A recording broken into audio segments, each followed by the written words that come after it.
वक्र गीता में आज हमें बता रहे हैं। आज का टॉपिक है प्राप्त वस्तु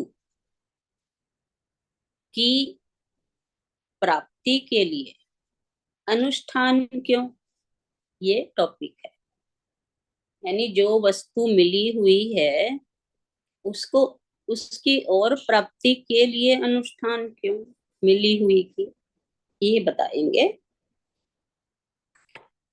अष्टावक्र जी बड़ी सारगर्भित बात कह रहे हैं कि मनुष्य आत्मा ही है। मनुष्य आत्मा ही है। हमें अपने आप को आत्मा ही कहना है, मानना है। कहे ना सही, पर अंदर रिजर्व रहे कि हम आत्मा हैं। तो कह रहे हैं अष्टावक्र जी कि मनुष्य आत्मा ही है, शरीर मन आदि नहीं है। मनुष्य शरीर मन आदि नहीं है और आत्मा तो प्राप्त ही है।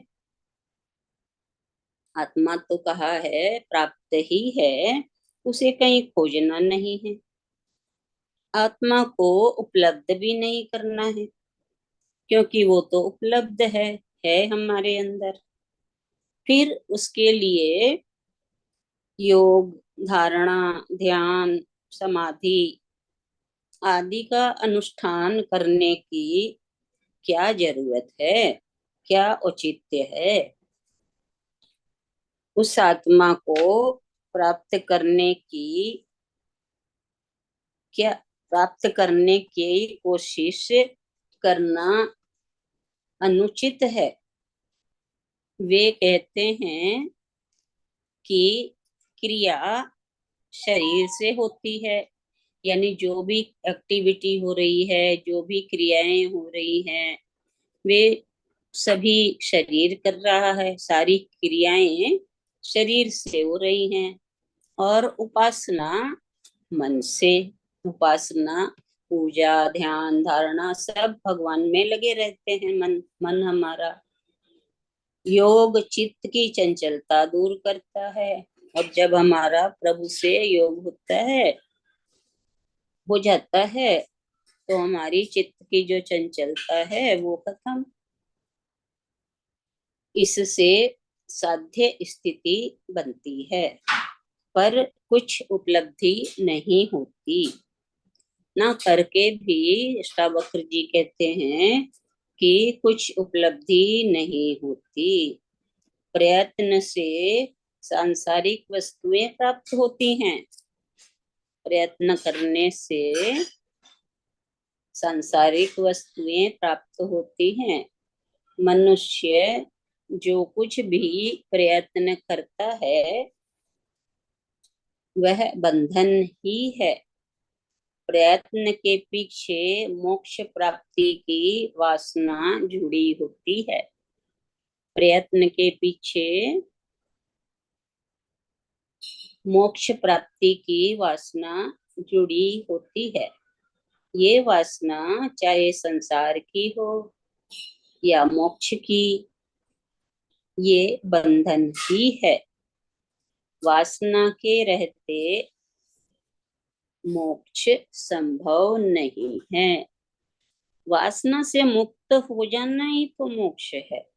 वासना हटा दो, वासना का वासना कहे। तो आगे हमें कह रहे हैं वासना के रहते मोक्ष संभव नहीं। यह अज्ञान तत्व बोध से ही दूर हो सकता है।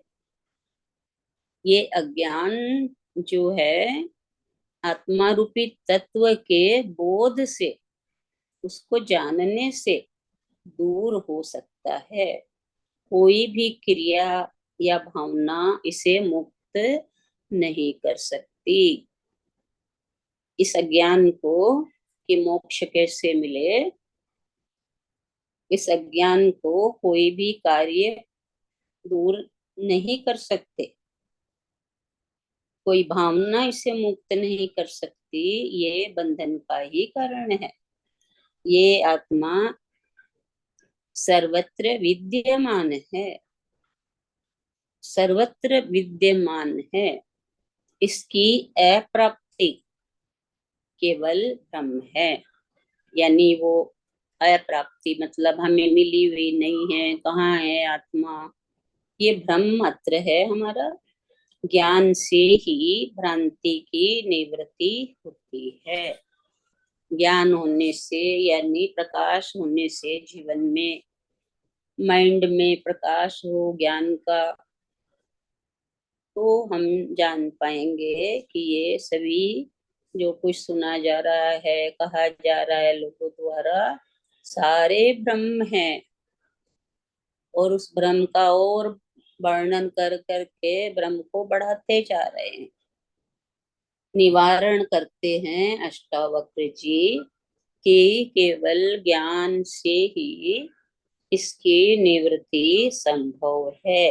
अन्य किसी भी विषय वस्तु से इसका निराकरण हो नहीं सकता।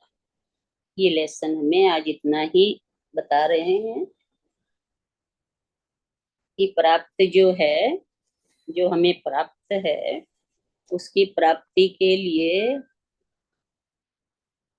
इतना अनुष्ठान क्यों करें। मान लें, पहले तो मान लें कि आत्मा है, और फिर संत बतला रहे हैं तेरे ही भीतर है। ये भी बताते हैं कि दोनों भावों के बीच में है। सब कुछ हमें बता दिया, लेकिन हम न मानते हैं और न जानने की कोशिश करते। मान लेंगे तो उसे जान भी लेंगे, जिसके द्वारा हम जी रहे हैं, जिसके द्वारा हम जी रहे हैं जीवन, उसी को नहीं जान रहे, मान रहे।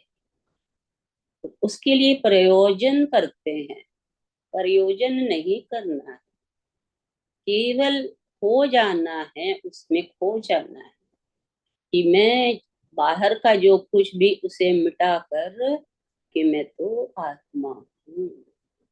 हर समय अपने को आत्मा देखें, और एक दिन आएगा कि आत्मा देखते देखते महसूस भी करेंगे, और एक दिन हम आत्मा में ही टिक कर आत्मा ही हो जाएंगे।